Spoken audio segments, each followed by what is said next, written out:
Janasena chief Pawan Kalyan పోటీ చేసేది ఎక్కడి నుంచి? పెద్దాపురమా, పిఠాపురమా లేక కాకినాడ? ఎవరికి తెలుసు ఆయన ఎక్కడి నుంచి పోటీ చేస్తారో ఆయనకే క్లారిటీ లేదు. ఎందుకంటే ఆయన ఒక చోటు నుంచి పోటీ చేద్దామనుకుంటే బీజేపీ అధిష్టానం మరో చోటు నుంచి పోటీ చేయాలని కోరుతోందట. దాంతో అసలు ఆయన ఎమ్మెల్యే స్థానానికి పోటీ చేస్తారా లేక ఎంపీకి పోటీ చేస్తారా అన్నది $1 మిలియన్ ప్రశ్నగా మారింది. వచ్చే ఎన్నికల్లో జనసేన పార్టీ అధినేత పవన్ కళ్యాణ్ ఎక్కడి నుంచి పోటీ చేస్తారనే విషయం ఇంకా తేలలేదు.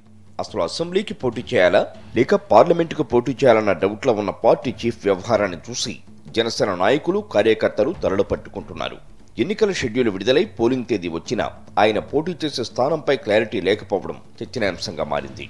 2019 ఎన్నికల్లో ఎలాగైనా గెలవాలన్న లక్ష్యంతో చాలా సర్వేలు చేయించుకున్న పవన్ కళ్యాణ్ గాజువాక, భీమవరం నుంచి అసెంబ్లీకి పోటీ చేశారు. కాపు సామాజిక వర్గం తనకు కలిసి వస్తుందన్న ఆయన అంచనాలు తలకిందులు కావడంతో 2 చోట్ల ఓటమి పాలయ్యారు పవన్. ఈ క్రమంలోనే ఈసారి ఎన్నికల్లో గాజువాక, భీమవరంతో పాటు పిఠాపురం స్థానాలపై దృష్టి పెట్టారు పవన్. ఈ క్రమంలో 15 రోజుల క్రితం భీమవరం వెళ్లిన పవన్ అక్కడ టీడీపీ, బీజేపీ నాయకుల ఇళ్లకు వెళ్లి మరీ కలిశారు. దీంతో ఆయన మరోసారి భీమవరం నుంచి పోటీ చేస్తారని అందరూ భావించారు. కానీ అనూహ్యంగా తాను పిఠాపురం ఎమ్మెల్యే స్థానానికి పోటీ చేస్తున్నట్లు మంగళవారం ప్రకటించారు పవన్ కళ్యాణ్. ఇప్పుడు పిఠాపురం చాలా ప్రత్యేక స్థానం ఉండేది. అదృష్టవశాత్తు ఈ రోజున ఇక్కడి నుంచి పోటీ చేసే అవకాశం కల్పించడం మనస్ఫూర్తిగా మీ అందరికీ పేరు పేరున ధన్యవాదాలు.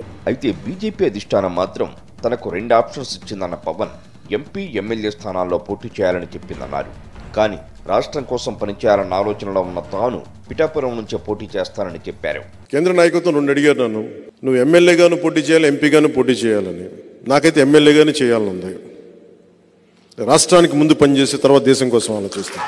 పిఠాపురం నుంచి పోటీ చేస్తున్నానని ప్రకటించిన పవన్ కాకినాడ ఎంపీ స్థానానికి తంగెళ్ల ఉదయ్ శ్రీనివాస్ పోటీ చేస్తారని ప్రకటించారు. అయితే మోదీ, అమిత్ షా చెబితే మాత్రం కాకినాడ ఎంపీగానే పోటీ చేస్తానని, అప్పుడు ఉదయ్ పిఠాపురం నుంచి బరిలో ఉంటారని చెప్పుకొచ్చారు. ఒకవేళ మోదీ గారు అడిగితే, అమిత్ షా గారు అడిగితే నేను ఎంపీకి వెళ్ళాలంటే మా ఉదయ్ని అడిగి స్వాప్ చేసుకుంటాం ఇద్దరం. కాకినాడ పార్లమెంట్ అభ్యర్థిగా ఉదయ్ని ప్రకటించగానే ఉదయ్ నాయకత్వం వర్ధిల్లాలంటూ జనసేన నాయకులు, కార్యకర్తలు నినాదాలు చేశారు. ఇంకేముంది, పవన్లోని అసలు నైజం బయటకొచ్చింది. ఒకవేళ ఎంపీ స్థానానికి పోటీ చేయాల్సి వస్తే భవిష్యత్తులో నాకు ఎసరు పెట్టవు కదా అంటూ మనసులో మాట బయట పెట్టారు పవన్. ఉదయ్ లేదు మావాడు నాకు ఎసరు పెట్టవు కదా భవిష్యత్తులో.